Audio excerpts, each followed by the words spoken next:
ఒక్కోసారి కొన్ని సినిమాల రిజల్ట్ ఇతర చిత్రాలపైనో లేదా ఆ సినిమాతో సంబంధం లేని స్టార్స్ పైన ఆధారపడి ఉంటుంది. ఇప్పుడు కాంతార చాప్టర్ 1 భవిష్యత్తు కూడా రష్మిక మందన చేతుల్లో ఉందన్న ఆసక్తికర చర్చ ప్రస్తుతం సోషల్ మీడియాలో జరుగుతోంది. నిజానికి కన్నడ భామ రష్మికపై కన్నడ ఫ్యాన్స్ కాస్త కోపంగా ఉన్నారు. దానికి కారణం కాంతార చాప్టర్ 1 రిలీజ్ టైంలో ఎందరో స్టార్స్ విష్ చేస్తే రష్మిక మాత్రం విష్ చేయలేదు.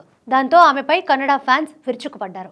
అలాంటిది ఇప్పుడు ఆమె చేతుల్లోనే కాంతార చాప్టర్ 1 భవిష్యత్తు ఉందనే చర్చ ఆసక్తికరంగా మారింది.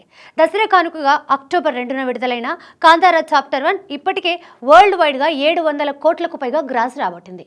అందులో కన్నడ గ్రాస్ 200 కోట్లయితే దానికి మించేలా హిందీ గ్రాస్ 200 కోట్లకు పైగా వచ్చింది.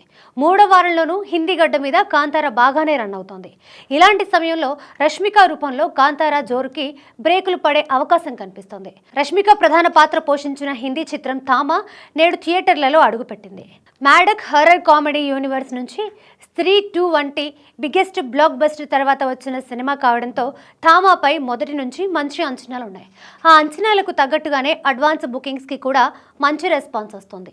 ఇక విడుదల తర్వాత ఈ సినిమాకి హిందీ ప్రేక్షకుల నుంచి పాజిటివ్ టాక్ వస్తుంది. దీంతో బుకింగ్స్ ఊపందుకున్నాయి. ఒక్క బుక్ మై షోలోనే గంటకు 30,000కు పైగా టికెట్లు అమ్ముడవుతున్నాయి. థామా సినిమా ఇదే జోరు కొనసాగిస్తే కాంతార చాప్టర్ 1 హిందీ రన్ ఇక ముగిసినట్లే. అసలు ఇప్పుడు థామా విడుదల కాకపోయినా లేదా పాజిటివ్ టాక్ రాకపోయినా హిందీలో కాంతార మరో 30 కోట్ల దాకా రాబట్టేదనే అభిప్రాయాలు వ్యక్తమవుతున్నాయి. మొత్తానికి రష్మిక సినిమా దెబ్బకు హిందీలో కాంతారకు భారీగానే నష్టం జరుగుతోంది అంటున్నారు.